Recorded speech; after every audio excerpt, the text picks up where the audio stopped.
Hello,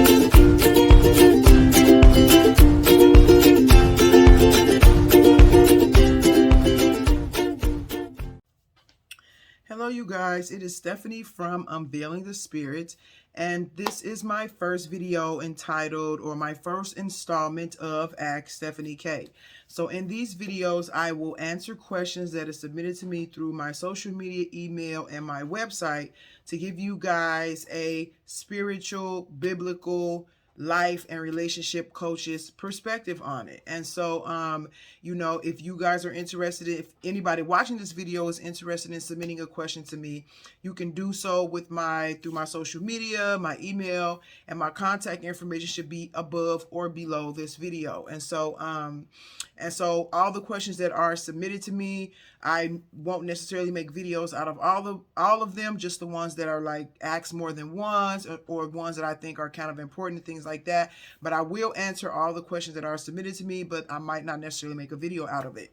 And so for today, for my first Ask Stephanie K video, I want to answer the question of, is there a such thing as a soulmate?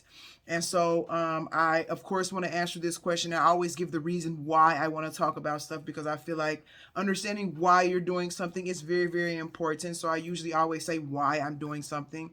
But the reason why I want to answer this video is not only because answer this question through a video, is because not only has this question been asked of me more than once, but I think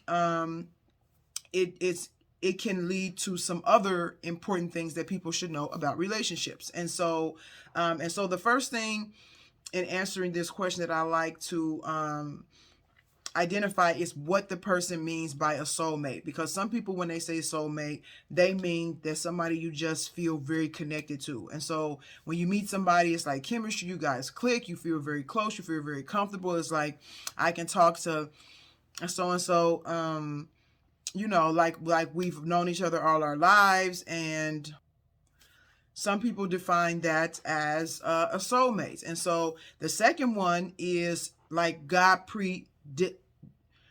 prearranging for you to marry a specific person. So it's like destined for you to marry this person. This person is meant for you. They were designed for you.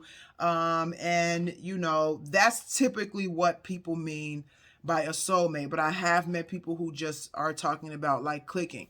And so if it's for somebody that you just click with, then yes, that does exist. I have experienced that in my life before, and it's not even necessarily has to be romantic. I have clicked with, female friends, people in the family. And so when you feel that connection to somebody right away and it's effortless, I consider that like a soul connection, so to speak. But it is also, can be very significant in relationships, with romantic relationships also. Now, for the second form of it, which is like you are destined to marry this person, no, I do not believe that there is any such thing. And I take my reasoning from the Bible, because God gave us free will. And so it doesn't seem to me to fit, and I can give you some examples of some scriptures in a minute, that he would give us free will. Like the way that he runs our universe and our existence is through free will. And so his free will is very important to God, and of course very important for us. It gives us the ability to shape our lives and shape our reality. It's actually a godlike quality, but I will talk about that, and I did talk about that more so in another video. And so free will is very, very, very important to our level of hierarchy in God's creation. And so I don't believe in everything that he has done to give us free will, and everything that he endures, the consequence of giving us free will, that now he would strip us of our free will when it comes to finding a spouse. Like, no, yeah, you have free will, you can choose this, you can choose that, but when it comes to spouse, I pick this person for you. So no, I don't think there's a such thing as destined soulmates in that sense. Even if you want to go scripturally, the Bible talks about if you marry. So if it's saying if you marry, clearly, and it's in Corinthians, Paul is talking about it's better to, is if you cannot marry, then don't marry, and if you can stay single, that's better. So it clearly shows that it's a choice.